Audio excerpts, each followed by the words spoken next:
guys, welcome back to the SUPES channel. My name is Matt Ramos, and on this channel I aim to entertain, inform, and inspire using the topic of discussion as always, which is superheroes. So guys, today I am here to talk about The Suicide Squad, directed by James Gunn, starring Margot Robbie, Idris Elba, John Cena. The list goes on and on. I got the chance to watch the movie early, and today I'm going to give you guys my non-spoiler review about the film. I'm going to tell you what's great about it. I'm going to tell you some cons that I had.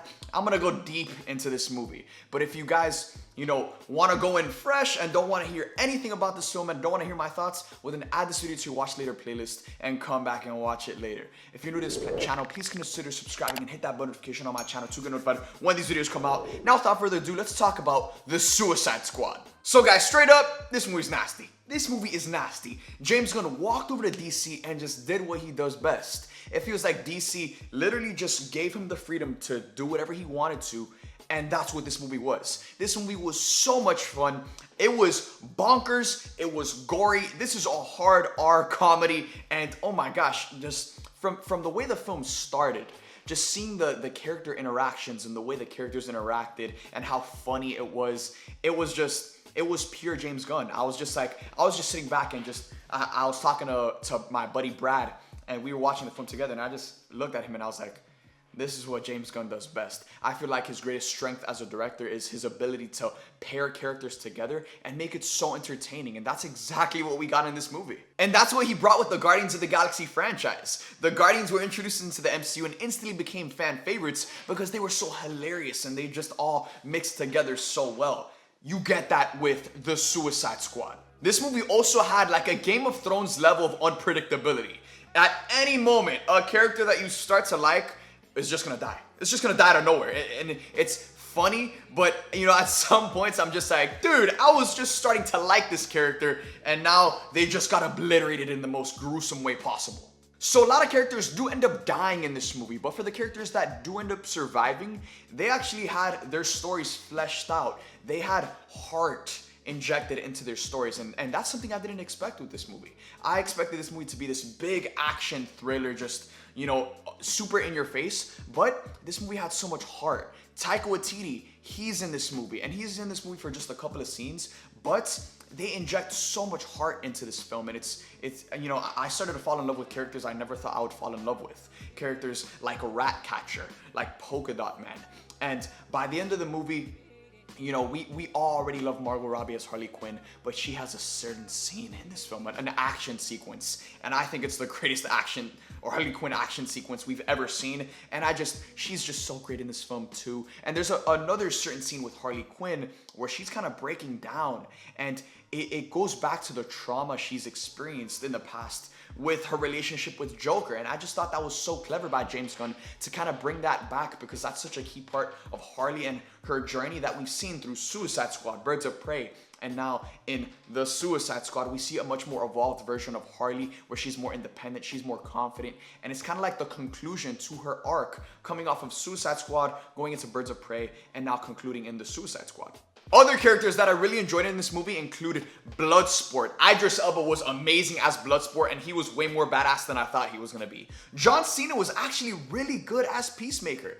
John Cena, he's not the greatest actor in the world, but I think this was his best movie. I don't think I've ever loved him in a movie more than I did in this film, because he was just so awesome, so funny as Peacemaker, and I am so much more excited for his Peacemaker show that was actually filmed back to back with this movie. James Gunn went from filming this film to all the way to filming the Peacemaker show that's dropping on HBO Max January 2022. So now I'm super excited to see Peacemaker because he was great in this film. John Cena just owned this role. He was great in terms of just like acting funny and bringing to life the comedic aspect of this character. But from an action standpoint, Peacemaker was a badass. Another character that, we all knew we were going to adore, King Shark. Sylvester Stallone was amazing as King Shark. He was like the Groot of this movie, and that's what this movie felt like. It felt like the Guardians of the Galaxy of the DC universe, but an R-rated, just James Gunn unleashed. That's the best way to describe this movie. James Gunn unleashed.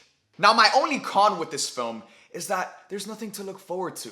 Margot Robbie has come out and said that she doesn't even know if she's ever going to play Harley Quinn again. And that is just so disheartening after watching this movie, because again, she just crushes it as Harley, and everyone crushes it. Idris Elba, John Cena, King Shark, everyone crushes it in their roles. And that's, you know, that's for me, that's a huge con, because I see so much potential in this newly revived Suicide Squad franchise. And you know, it's Suicide Squad 2 hasn't been announced. We don't know if James Gunn is ever going to come back and dive deep into these characters and continue to tell their stories in a franchise. We don't know if there's anything coming, if we're ever going to see these characters ever again. So for me, that's a huge con, because, you know, seeing what James Gunn did with the Guardians of the Galaxy franchise and how he just completely brought those characters to life in the most awesome way. After watching Guardians, we were already looking forward to Guardians 2. Now we're looking forward to Guardians 3, which James Gunn is currently working on. He's working on the holiday special, the Guardians of the Galaxy holiday special, and Guardians of the Galaxy Volume 3. But guess what? When we watch these movies, especially with the Marvel Universe, there's always something to look forward to. There's always something to be excited about. But with as great as the Suicide Squad was, there's nothing to look forward to. And that just speaks volumes of how much I like this movie, because it was so great that I want more. But we're gonna have to wait and see. Again, Warner Brothers and DC, they've been mapping out the future of their universe. So announcements, we have to wait on announcements, or maybe there's gonna be no announcements. Regardless, the Suicide Squad is an amazing film. People have been saying it's one of the best DC movies, and guess what? I agree. I don't think it's better, you know, for me. You guys know me. I'm a super biased Superman fan. I'm a diehard Henry Cavill Superman fan. So for me, the Snyder Cut, Man of Steel, the first Wonder Woman movie, those movies, I think they top this film. Actually, I think I would put the Suicide Squad in my top 3. I think this is how I would rank the DC films: the Snyder Cut, Man of Steel, the Suicide Squad, and then the first Wonder Woman movie. Those are my top favorite DC Extended Universe films. And man, it just speaks volumes, because the Suicide Squad is up there as one of the best. If you guys have seen the Suicide Squad, let me know in the comment section down below. What did you guys think of this movie? I absolutely loved it. I had so much fun. It felt like if a movie was a roller coaster, it would be this movie. That's what it felt like. It was just so much fun. And hopefully they continue to make more, because James Gunn, again, took these characters, took this franchise, and completely revived it. So hopefully we get to see more in the future. With that being said, let me know in the comment section down below, guys. If you guys have seen the Suicide Squad, let me know in the comment section down below. What do you guys think? And if you guys enjoyed this video, please consider subscribing and hit that bell notification on my channel to get notified when these videos come out. With that being said, thank you guys for watching. I hope you guys enjoyed. I love you guys 3000, and I'll see you guys next time.